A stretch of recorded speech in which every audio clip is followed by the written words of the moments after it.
Every year here in the Creative Quarter we like to get together, all our friends, our stakeholders, our tenants and visitors, and show off what we've been up to and talk about the plans for the coming year. There's been a significant increase in the number of places that have opened since last year, so we're here ready to celebrate that and to explain to our followers here how we're getting on with our regeneration strategy. I think the project that might be even the very closest to my heart is the new art centre, which it's so exciting to begin to see that coming out of the ground now. We're still quite a few months away from completion, but I think once that's up and running, it'll make a huge difference to the town. The university's open, the new academy's open. I think in a way it's a sort of rebranding exercise for the town, and I think the place will change. I think the perception of the town will change from those people who live in it. So I'm looking forward to the next few years. Ladies and gentlemen, please give a very warm welcome to Roger de Haan. Thank you, Nick.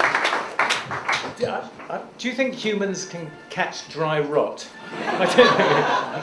We're in trouble if you can, for sure. I thought it would be appropriate to just give you an update on where the Creative Foundation's plans are. You've probably heard me say before there were three strands to our strategy.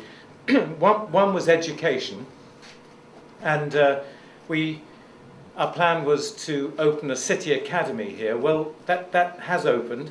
It's been running for 3 weeks now, and I've visited almost every day, and it's got off to a fabulous new start. When we started this project, the Channel School, the school we replaced, had 500-600 children. This was when we first started discussing the project 5 or 6 years ago. The school's opened with nearly 1,100 children, and it's calm. It's a great atmosphere there. The pupils and teachers morale seems to be very high. So that's got off to a great start. The University Centre was our other major initiative here, and working with Christchurch from Canterbury and Greenwich, that the Folkestone University Centre is now open, and it's that everybody's feeling confident that will grow from strength to strength. And it, of course, is here in the heart of the Creative Quarter. The other part of our plan was the physical regeneration of this part of town. We now have ownership of somewhere between 70 and 80 buildings. And I don't know, about 15% of those, 20% of those we've refurbished. And as you can see, the buildings are slowly being brought back into use. The other part of our programme was the developing arts events. Nick has talked about the literary festival. We've also launched the Folkestone Triennial. You know, we went out and invited 30 of the world's leading contemporary artists to Folkestone and invited them to create a work of art that we could show to the public here.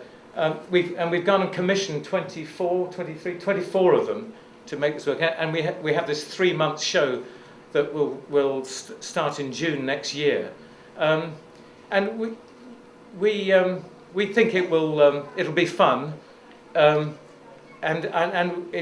think the whole mission is to make living in Folkestone more interesting, make it a more successful place to work and live. But we think these festivals will attract a lot of visitors, a new form of visitor to Folkestone.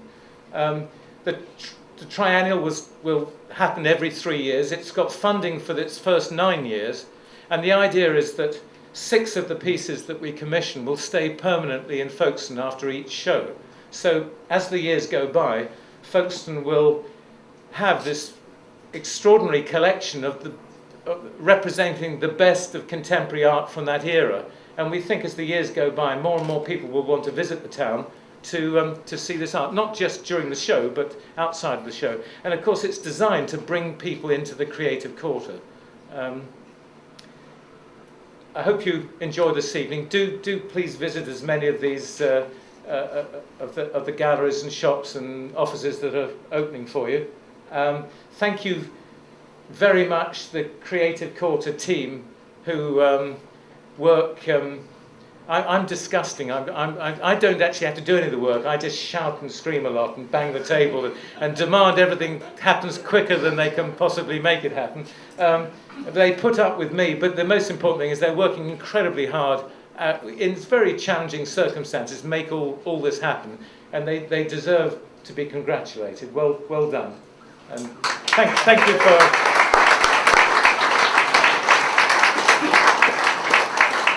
Thank you for coming this evening. I hope you enjoy yourselves. Thank you.